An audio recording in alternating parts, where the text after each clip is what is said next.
How to deactivate your Snapchat account. Hello everybody, welcome back to my channel. This is me Pipin Bisnet, and today I'll guide you on how you can deactivate your Snapchat account. Now the process itself is quite simple and quite easy, so let me guide you through. However, what you'll have to know is you won't be able to deactivate or delete your account from the Snapchat app itself. You'll have to do so from the Snapchat accounts portal.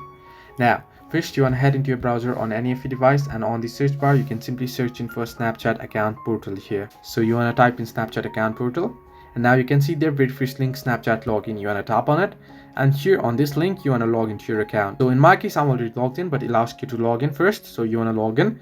Once you're logged in, you'll get an interface like this. Scroll down and you can see delete my account option. Tap on delete my account there. Now the trick is, you can see it only gives an option to delete account, but if you read here, it says your account will be deactivated.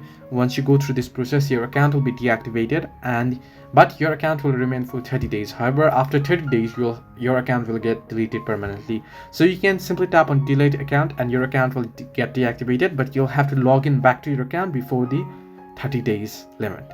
So this way you can deactivate your Snapchat account. Hope this helps you. Do like and subscribe, and do not forget to leave a comment down below if you have any further issues.